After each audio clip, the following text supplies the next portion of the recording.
안녕하세요. 은혜샘교회 성도 여러분, 최선종 목사입니다. 오늘은 2월 25일 신명기 4장부터 6장까지를 함께 살펴보도록 하겠습니다. 그러면 바로 1단계 본문 내용 파악하기를 시작하도록 하겠습니다. 1단계 본문 내용 파악하기를 모두 마쳤습니다. 이제 2단계 질문 만들기인데요. 4장 24절을 가지고 하나의 질문을 만들어 봤습니다.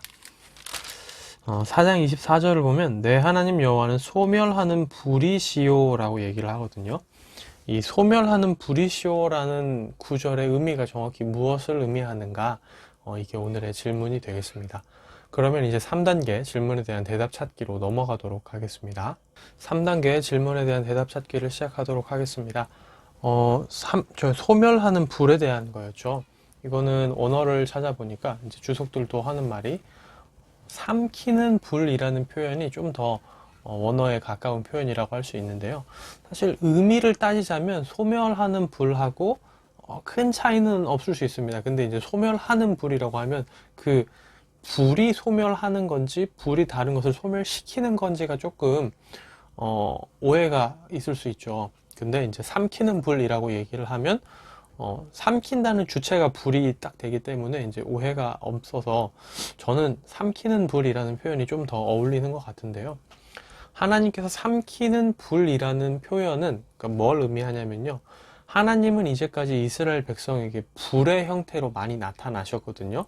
모세에게 나타나실 때도 떨기나무 가운데 불로 임하셨고 또 불기둥으로 임하기도 하셨고요. 이스라엘 민족에게. 또한 십계명을 선포하실 때도 불의 모습으로 나타나셨죠. 여러 차례 하나님께서는 불의 모습으로 나타나셨기 때문에 일단 삼키는 불에서 불이라는 것은 하나님의 어떤 임재와 현현을 얘기하는 데 있어서 자주 나타났던 그 현상이기 때문에 그것도 이제 어울리는 표현이다라고 할 수가 있겠고요. 그렇다면 이제 수식어 삼키는 소멸시키는 이제 이런 의미를 생각해 볼 수 있는데 이거는 뒤에 보면은 이제 질투하신 하나님이다라는 것과 연결을 지어서 생각해 보면 좀 더 명확하게 찾아볼 수 있습니다. 뭐냐 하면 우리가 하나님의 계명을 제대로 지키지 않고 하나님의 명령을 어겼을 때는 그 불이 번지고 주변을 다 태우듯이 하나님이 우리를 이제 심판하실 수 있다라는 어떤 표현인 거죠.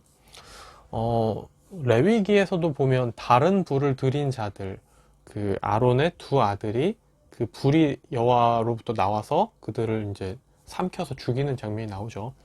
그리고 이제 고라와 이제 그 당이 하나님께 반역을 했을 때도 불이 나오는 것을 볼 수가 있습니다. 그들은 이제 패역한 자들을 하나님께서 불로 또 벌하시죠.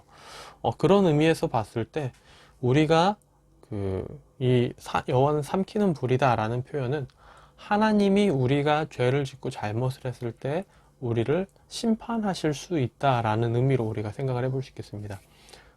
우리가 하나님을 떠나고 하나님 앞에서 악을 행하고 할 때 그냥 마냥 방관하시고 지켜만 보시는 게 아니라 직접 나타나셔서 우리에게 벌하실 수 있는 분임을 얘기를 하고 있다는 거죠. 그리고 또 하나님은 질투하신다.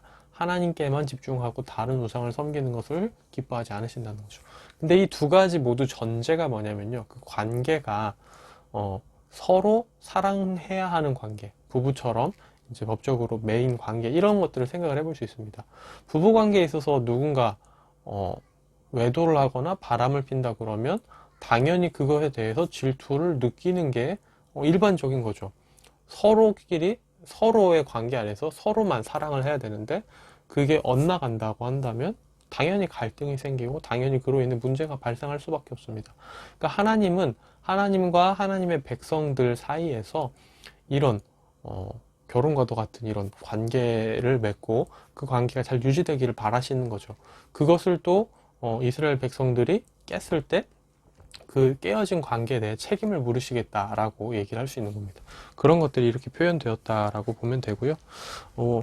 사랑을 하니까 사실 질투도 하죠. 아무런 관심이 없는 사람이 뭐 그렇게 한다고 해도 우리는 크게 문제가 없습니다. 나와 관계없는 사람이 외도를 했다. 그것도 크게 문제가 되지 않습니다.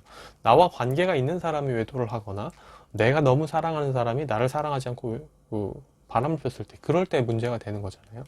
그런 것처럼 관계 안에서의 이런 것들을 바라볼 필요가 있습니다. 하나님이 신이신데 왜 질투하셔? 질투는 나쁜 거 아니야? 이렇게 바라보면 안 된다는 거죠. 우리와 하나님과의 관계를 먼저 기억해야 됨을 오늘 본문을 볼 때 확인하시면 좋을 것 같습니다. 네, 그러면 오늘의 질문에 대한 대답 찾기는 이것으로 마무리가 되고요. 4단계 본문 묵상하기로 넘어가도록 하겠습니다. 4단계 본문 묵상하기까지 모두 마쳤습니다. 이제 마지막 5단계 적용하기인데요. 두 부분을 좀 많이 묵상을 하게 되는데, 먼저는 6장 4절에서 9절 단락입니다. 이스라엘아 들으라 라고 시작하는 유명한 구절이죠. 쉐마인데요. 제가 이 구절을 가지고도 주일 오후에 설교를 했던 기억이 나는데요. 이제 아이를 키우면서 오늘 이 부분을 또 보니까 정말로 이 말씀처럼 자녀에게 7절처럼 자녀에게 부지런히 가르치며 강론해야겠다라는 생각을 하게 됩니다. 지금도 유아한테 이제 기도도 가르치고 밥 먹을 때 꼭 기도하고 유아는 또 약 먹기 전에도 기도하거든요. 근데 이제 그럴 때마다 유아가 하나님 앞에 기도하는 모습들을 보면서 지금부터 기도의 습관을 들이려고 하고 있는데, 단순히 기도의 습관만 들이는 데서 그치는 게 아니라 내가 기회가 닿는 대로 아이와 함께 있는 시간 동안 계속해서 하나님에 대해 가르쳐야겠다는 생각을 합니다. 이제는 유아가 조금씩 더 커가면서 의사소통이 되거든요. 저도 유아가 무슨 얘기를 하는지 이해하고 제가 하는 말도 유아가 이해하고 서로 대화가 통하는 벌써 이렇게 컸는데요. 이렇게 아이가 커가니까 더 아이에게 하나님에 대해서 올바로 가르쳐야겠다는 생각을 합니다. 시대가 많이 악하죠. 인본주의가 굉장히 잘못된 방향으로 흘러가고 있다는 걸 느낍니다.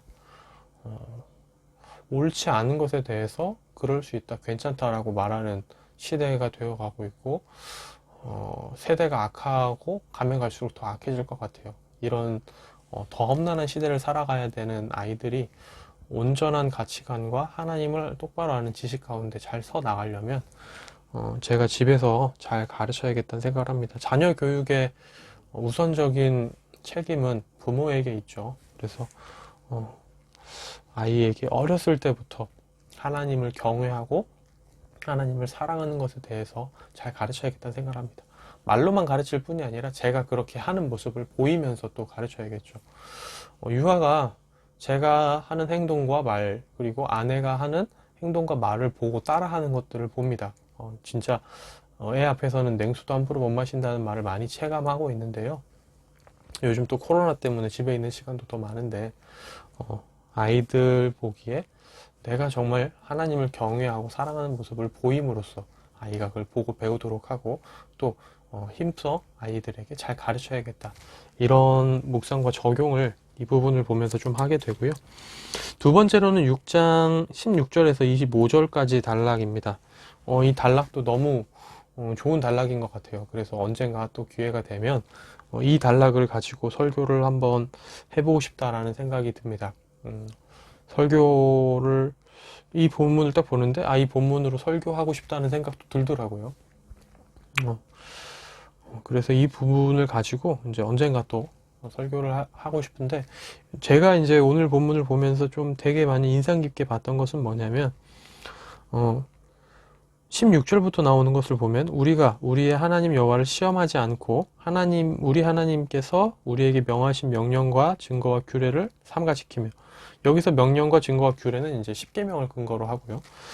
그리고 여호와 보시기에 정직하고 선량한 일을 행하는 것, 이것이 바로 25절, 이것들을 우리가 하나님 앞에서 지키면 이것이 우리의 의로움이 될 거다라고 얘기를 하죠. 한 가지 주의해야 될 점이 있습니다. 우리가 어떤 우리의 의로움을 자랑하면 안 되죠. 우리의 의로움을 자랑할 필요는 없지만 그렇다고 우리가 의로움을 향해 가는 것을 포기해서도 안 됩니다. 우리는 계속해서 끊임없이 예수 그리스도를 닮아가며 의로우신 그 하나님의 성품을 닮아가야 하죠. 우리는 의로움을 향해 끊임없이 나아가야 합니다. 그 자기 의로 삼아서 자랑해서는 안 되지만요. 그렇기 때문에 우리가 이 일을 하는 게 굉장히 중요하다라는 걸 다시 한번 느껴요. 하나님을 시험하지 않으며 하나님께서 우리에게 말씀하신 바를 힘써 지키며 다른 사람들 앞에서도 정직하고 선량한 일을 행하는 내가 되어야겠다. 그것이 나의 의로움이 될 것이다. 이런 생각들을 하면서 세상에는 참 많은 사람들에 대해 의인이라고 얘기를 합니다. 하지만 하나님 보시기에 참 의인은 오늘 본문에서 말하고 있는 이 의인들인 거죠. 하나님을 시험하지 않고 하나님의 말씀을 따라 살며 선하고 정직한 일을 하는 사람, 그런 사람이 되고 싶다. 그런 사람이 되어야겠다. 이런 생각들과 적용들을 하게 됩니다. 네, 오늘의 큐티는 여기서 마무리가 되고요. 내일 다시 뵙도록 하겠습니다. 안녕히 계세요.